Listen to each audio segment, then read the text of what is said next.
Bismillahirrahmanirrahim. Assalamualaikum warahmatullahi wabarakatuh. Pengakuan mantan misionaris yang masuk Islam. Dr. Haji Waqsid Rosyid Lasiman atau Willibrordus Romanus menanyakan apa agama Yesus.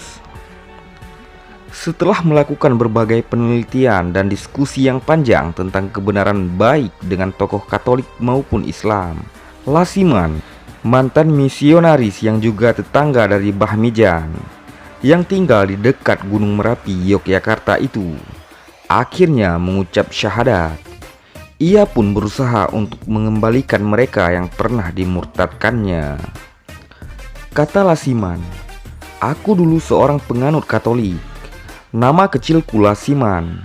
Aku lahir dari orang tua kejawen.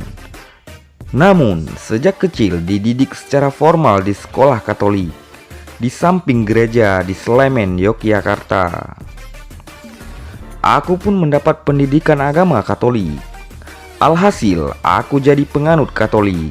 Aku diberi nama baptis Willibrordus. Kemudian diberi nama baptis Kader Penguatan Romanus. Selanjutnya, aku belajar di sekolah guru milik Yayasan Katolik yang didirikan pada tahun 1822. Aku dididik menjadi guru misi, sehingga aktivitas yang ada selalu terkait dengan kegiatan misi Katolik, seperti melatih teater untuk tampil di Natalan, Paskah, dan lainnya. Aku pun aktif di tim kor lagu-lagu Katolik, acara-acara Natal, Paskah dalam rangka dakwah misi Katolik lainnya. Guru-guru sekolah Katolik saat itu dapat pembinaan khusus sebagai guru misionaris. Kami dilatih dari Keuskupan Agung Semarang dan dari Gereja Pintaran di Yogyakarta. Kami mendapat pelatihan terkait kurikulum pendidikan dan bagaimana mengajar di sekolah-sekolah untuk mengaburkan keislaman para siswa melalui pendidikan sejarah.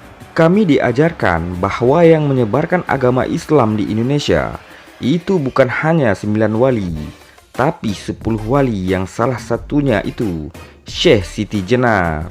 Syekh Siti Jenar itu mengenalkan istilah Manunggaling Kaula Gusti, menyatunya Tuhan dan manusia. Diajarkan di dunia ini bahwa yang menyatunya Tuhan dan manusia yang paling hebat dan melebihi Syekh Siti Jenar adalah menyatunya Tuhan Allah dengan Yesus. Jadi diajarkan bahwa Yesus itu wujudnya manusia, tapi rohnya Allah. Tugas seorang misionaris yang paling prinsip adalah mengubah orang Indonesia yang mayoritas Muslim ini menjadi orang-orang Nasrani.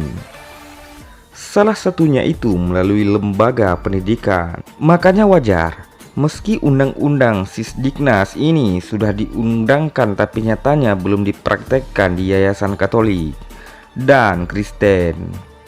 Hal itu bisa dibaca di buku saya yang berjudul Kristenisasi Berkedok Islam pada tahun 1977. Setelah dilatih di Keuskupan Semarang untuk menyebarkan Katolik di Jawa Barat, aku kemudian ditempatkan di Garut. Ketika di Garutlah aku bertemu dengan Profesor Dr. Anwar Musyaddad di Pondok Pesantren Musyaddadiyah. Beliau saat itu adalah Rektor AIN Bandung. Kami berdialog tentang kebenaran yang ada. Kebetulan beliau juga paham tentang kristologi dan perbandingan agama. Kebiasaan dialog tentang kebenaran sebenarnya aku lakukan juga ketika aku sekolah di Kemaritiman dan Sospul UGM. Waktu itu, dialog merupakan salah satu cara bagaimana untuk mengkristenkan mahasiswa. Masuk Islam, dialog juga aku lakukan dengan para pimpinan Katolik, karena banyak hal yang ingin aku pertanyakan dan butuh jawaban yang memuaskan, seperti perbedaan Katolik dan Protestan, dosa, warisan, dan lainnya. Ketika aku belajar tafsir di Katolik, kemudian belajar tafsir Alkitab Kristen, banyak perbedaan di antara keduanya. Tafsir Alkitab di Katolik lebih rendah dibandingkan Protestan. Perbedaan antara Katolik dan Kristen itulah yang aku diskusikan dengan pimpinan-pimpinanku saat itu. Namun itu tidak bisa terjawab. Setelah berdialog lama dengan Profesor Anwar Musyaddah, akhirnya aku pun masuk Islam. Aku secara resmi mengikrarkan syahadat di kantor Depak Yogyakarta pada tanggal 15 April 1980. Aku menemukan kebenaran di Islam. Dari hasil dialog dan penelitian itu, aku memperoleh kesimpulan bahwa orang yang hidup itu pasti mati. Mati itu harus membawa kebenaran. Kebenaran itu ada di kitab suci, dan kitab yang benar itu adalah Al-Quran. Setelah masuk Islam, aku kemudian belajar di sebuah pesantren di Cirebon. Aku ingin mendalami Islam lebih dalam. Aku melihat begitu banyak orang-orang yang mengaku Islam, tapi mereka tidak mendalami Islam. Itu tantangan ketika aku hidup di lingkungan Islam.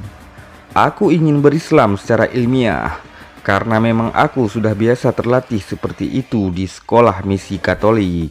Aku pikir kalau berislam dengan tidak ilmiah itu omong kosong. Tapi setelah aku belajar di pesantren, aku rasa itu tidak cukup. Sampai akhirnya aku kuliah mengambil sarjana muda di AIN Cirebon. Tapi di AIN juga tidak cukup. Akhirnya aku pikir aku harus selalu mempelajari Islam. Aku kemudian pulang ke Jogja dan melanjutkan kuliah di S1. Selanjutnya melanjutkan belajar di psikolog Islam di UMJ. Dalam tesis itu dibahas bagaimana orang Islam yang haji bisa masuk Kristen dan aktivis Kristen bisa tobat. Setelah aku paham Islam dan tahu kewajiban dalam Islam itu berdakwah, maka aku pun berdakwahkan kebenaran itu ke orang-orang. Wallahu a'lam bishawab.